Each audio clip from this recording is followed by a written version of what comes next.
Cycle चलाओ जी भर के, जियो जी भर के। G mart cycle paradise, Hero cycles के ऑथोराइज्ड डीलर, 66 फव्वारा चौक, उज्जैन।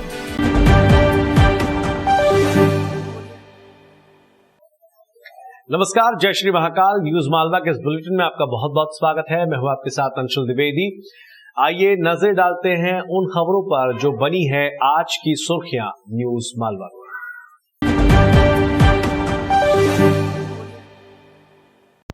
उज्जैन की साइबर सेल ने उत्तर प्रदेश के एक ऐसे ठग को गिरफ्तार करने में सफलता हासिल की है जो अब तक देश के कई हिस्सों में ऑनलाइन फ्रॉड कर चुका है।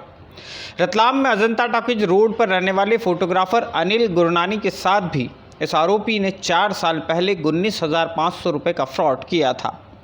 4 साल तक साइबर सेल ठग की तलाश करती रही। जिस मोबाइल सिम से 4 साल पहले ठगी हुई उसे ही ट्रेस करते हुए पुलिस आरोपी तक पहुंच सकी। इस मास्टर ठग का नाम प्रशांत पांडे उर्फ प्रशांत गांधी उर्फ प्रशांत गुप्ता है। मूल रूप से उत्तर प्रदेश के प्रतापगढ़ में रहने वाले प्रशांत पांडे को उसके अपने घर वालों ने खुद से दूर कर रखा है। उसके खिलाफ दिल्ली सहित देश के कई शहरों में ठगी के अपराध दर्ज हैं।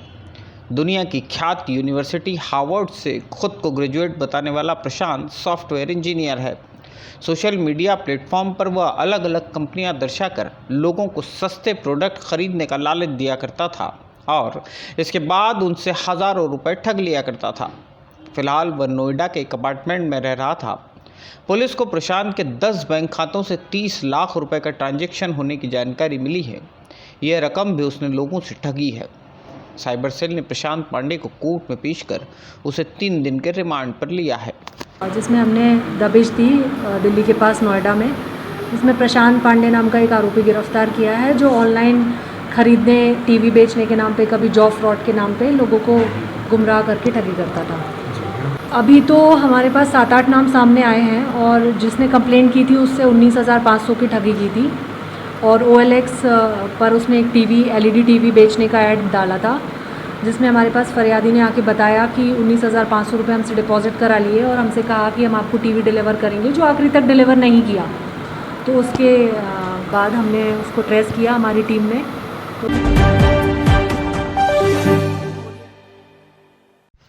चरक भवन प्रसूति गृह के पीछे बने स्टाफ क्वार्टर तैयार होने के बाद लंबे वक्त तक आवंटित नहीं किया जा सके और अब जब इनके आवंटन की प्रक्रिया पूरी हुई है तो नया बखेड़ा खड़ा हो गया है।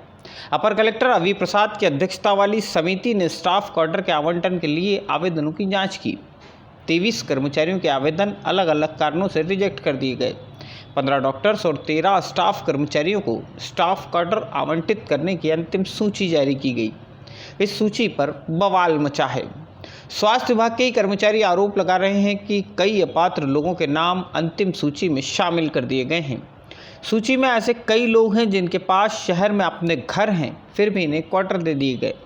हालांकि इस हंगामे पर अपर कलेक्टर की ओर से बाकायदा बयान भी जारी किया गया है। अपर कलेक्टर अवी प्रसाद का कहना है कि अभी किसी भी कर्मचारी या डॉक्टर को क्वार्टर का आवंटन नहीं हुआ है। केवल अंतिम सूची जारी कर उस पर दावे आपत्तियां मंगाए गए हैं। यदि किसी कर्मचारी को लगता है कि आवंटन में कुछ गलत हुआ है तो वह 8 जुलाई की शाम तक अपनी आपत्ति दर्ज करा सकता है। प्रक्रिया को ज़्यादा पारदर्शी बनाने के लिए ही अंतिम सूची जारी कर आपत्तियां मंगाई गई हैं।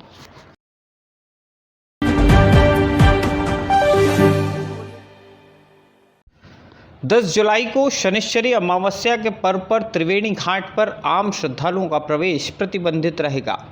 9 जुलाई से ही घाट पर आम लोगों की आवाजाही रोक दी जाएगी। 9 से 11 जुलाई के बीच क्षिप्रा नदी के किसी भी घाट पर स्नान करना प्रतिबंधित कर दिया गया है। कलेक्टर आशीष सिंह ने कोरोना संक्रमण फैलने से रोकने के लिए यह कदम उठाया है।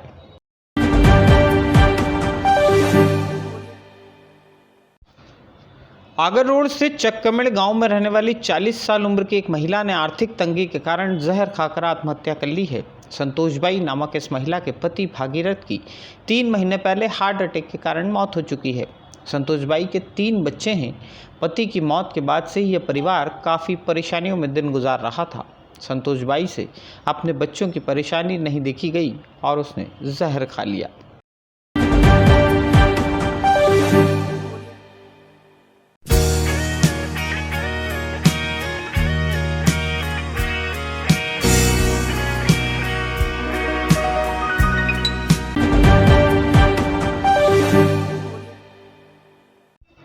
एक तरफ केंद्र और राज्य सरकार ने गरीब परिवारों को 5 महीने का राशन मुफ्त देने की प्रक्रिया शुरू की है, दूसरी तरफ गरीबों के इसी राशन की कालाबाजारी होने की सूचनाएं भी सामने आने लगी हैं।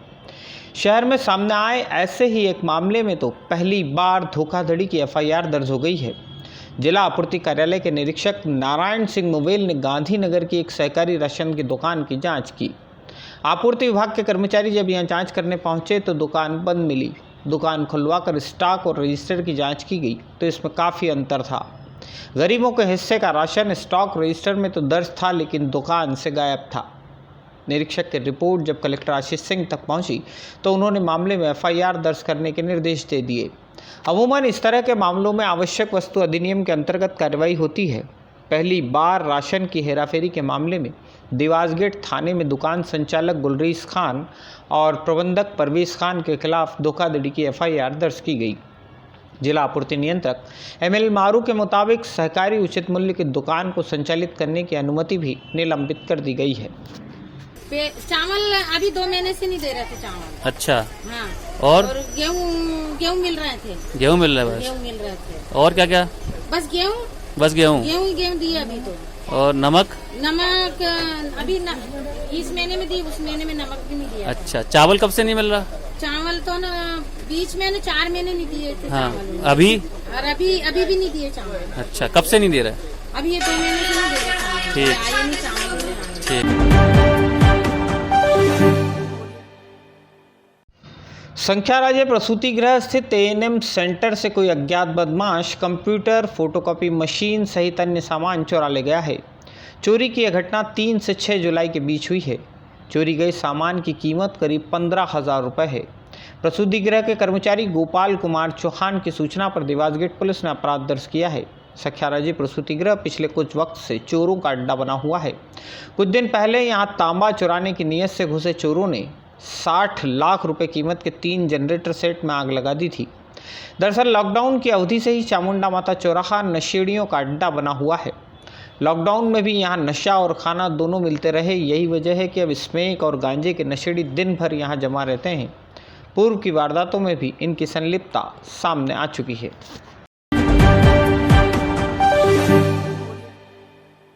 न्यूज मालवा के इस बुलेटिन में फिलहाल इतना ही। आपसे फिर मुलाकात होगी, तब तक के लिए सतर्क रहें, सावधान रहें और कोरोना की गाइडलाइन का पालन करते रहें।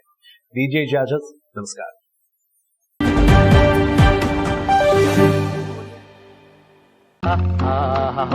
वाह, ताजगी का दूसरा नाम फेमस गोल्ड टी।